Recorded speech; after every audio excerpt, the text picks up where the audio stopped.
Let me make sure this is working. Okay, yeah, I think we're good.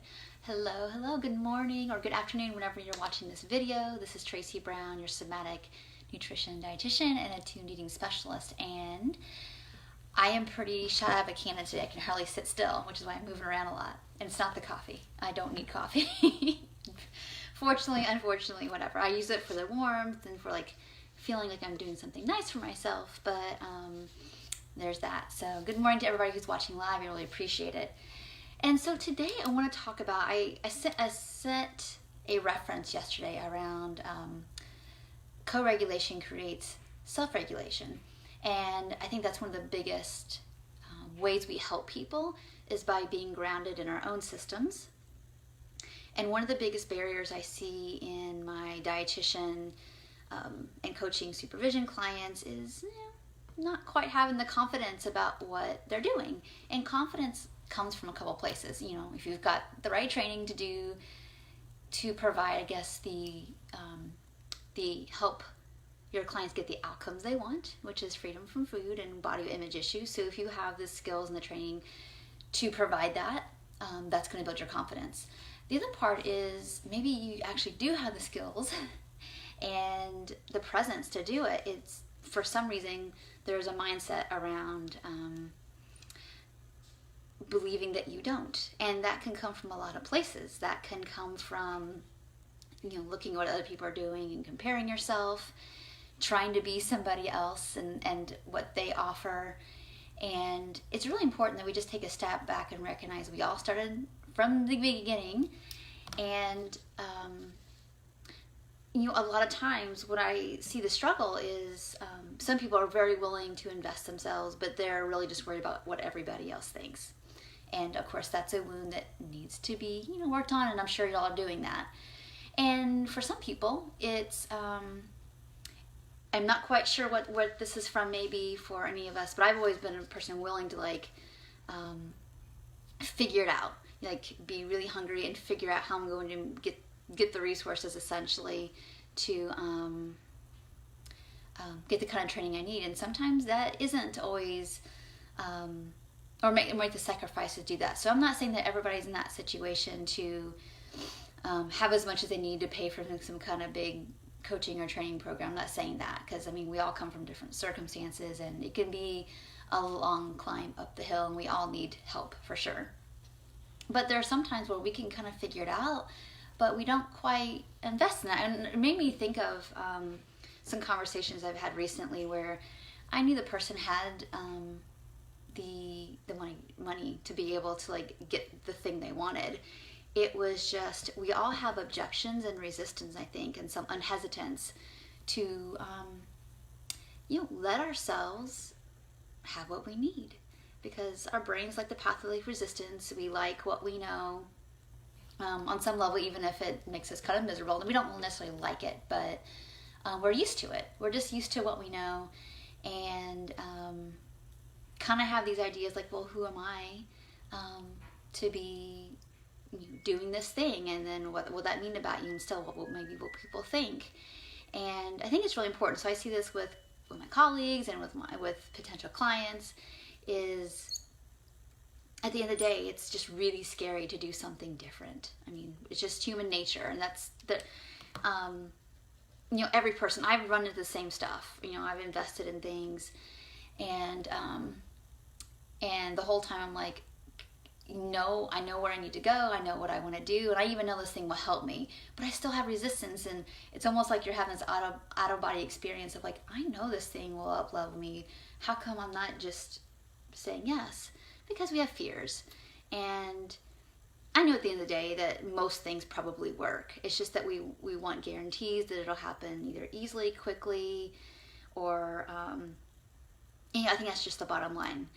So I want you to be thinking about it in that terms. And the reason, be thinking about what are we afraid of if we actually get what we want?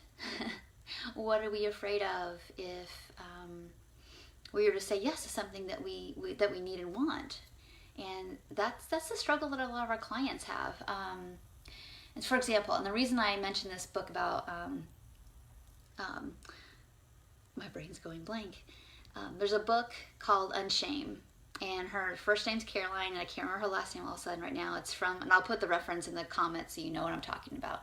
But I recommend you read this book. So it's a book about complex trauma and the counseling that she went through to get it. And when I read this book, like, oh my goodness,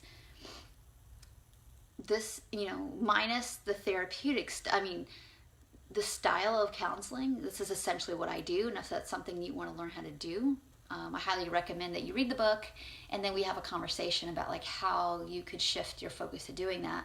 But I read this book, and it's what it feels like from the client perspective, and also kind of the presence that you're able to hold.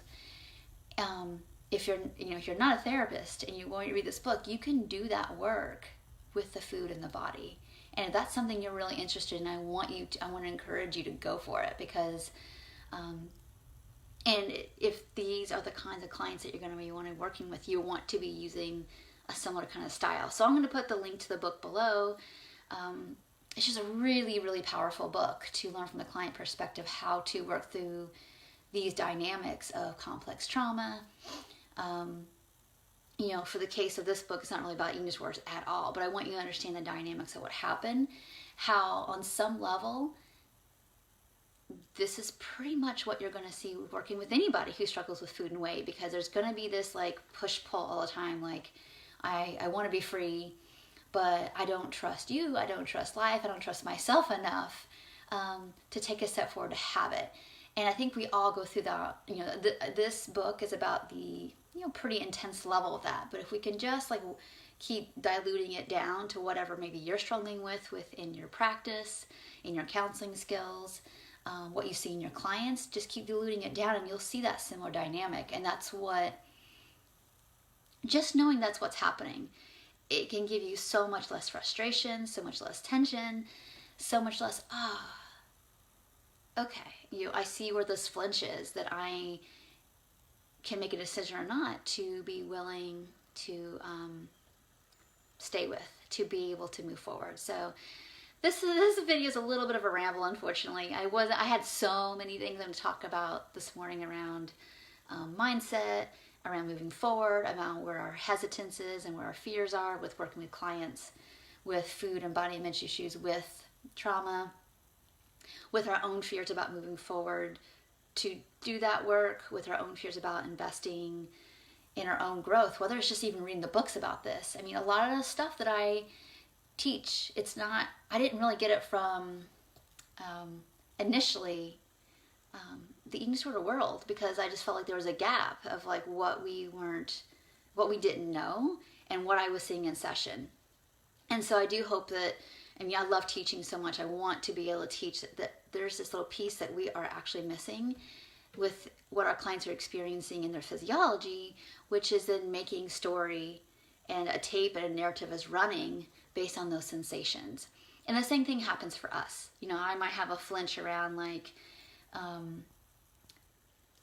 putting myself out there more for whatever reason it is to teach something. And then I might have a physical story about that, which is going to run another narrative. And that happens with food, with weight, with all of our clients. And so anyway, thank you all so much for watching live. If you're just hopping on, thank you. Please go back to the beginning. It's a little bit of a ramble because I had a lot of things to say. But it's just really important that we recognize that our clients have hesitances, whether it's getting on the phone with us, whether it's making changes, that we have hesitances, and don't be afraid to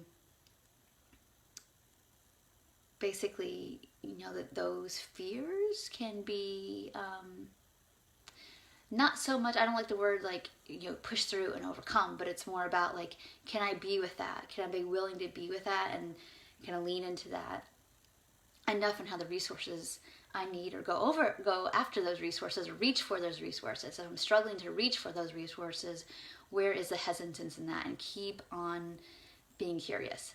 So, all right, thank you all so much for watching. I'll put the link below to that book that I highly recommend you getting if you're interested in what more like somatic-based sessions can look and feel like. There's a whole book written about it. It's not about eating disorders at all, but it's just one of many, many, many books that has encouraged me in the work I do. So I'll talk to you all soon. Take care.